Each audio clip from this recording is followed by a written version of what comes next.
Do you know that you are pure and infinite?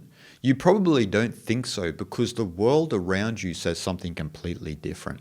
But in the greatest spiritual story ever told, we discovered the truth that we are truly pure and infinite.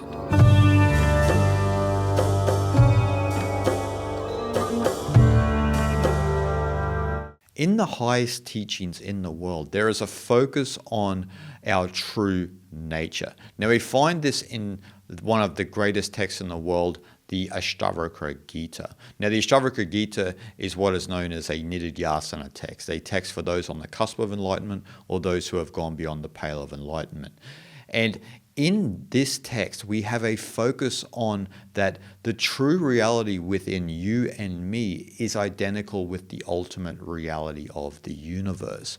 Now, I want to read to you a very important quote from the Ashtavakra Gita, which really hones in on this idea that we are truly free and our consciousness is completely undifferentiated. Let me read to you this very important verse. The self is not in the object, nor is the object in the self, which is infinite and stainless. Thus it is free from attachment and desire, and tranquil. In this alone do I abide. Now, when we read the self in this verse, we are not talking about the self as an ego or a persona. We are talking about the ultimate undifferentiated consciousness of Atman, which is identical with Brahman, the ultimate reality of existence. Now, Ashtavakra in this verse is explaining the nature of the Atman, which is the ultimate nature of ourselves. It is that undifferentiated, one pure, non-dual consciousness that we all are connected as one. And he is explaining this to us. It is not an object. No object can be contained in it. It is infinite and stainless, or pure, if you will. And that is the true nature of ourselves, is infinite and stainless. And so the Atman then is free of everything.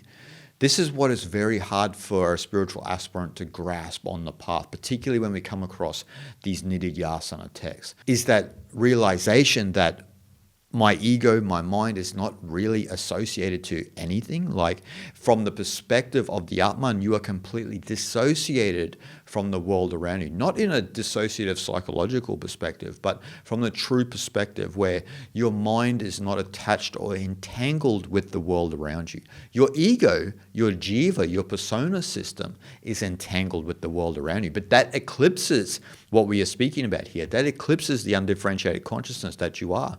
And Ashtavakra says in this verse that he abides in that alone, because that alone exists. Everything else is this temporary wave on the ocean of Brahman. And so everything in the manifest world, no matter whether it's physical or mental or an object of knowledge, nothing can be the Atman. Nothing can be that undifferentiated consciousness, because it's the ground of all being. It is immanent within reality, but also transcends all of reality. And that's who we truly are.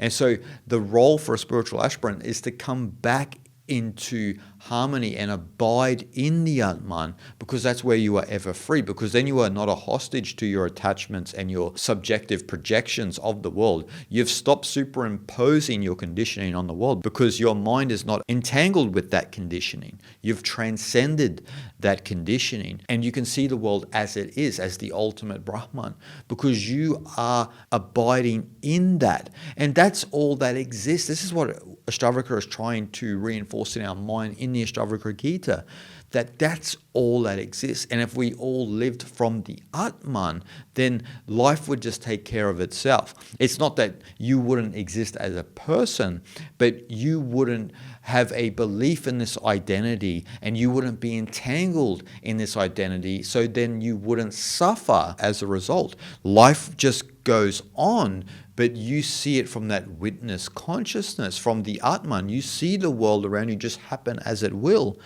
And others would do the same. And it would just function as it needs to. And so this is what Ashtavakra is saying would be the ultimate goal for us in this physical form, would be for us to abide in the Atman and allow the world to just run its course without interfering with it.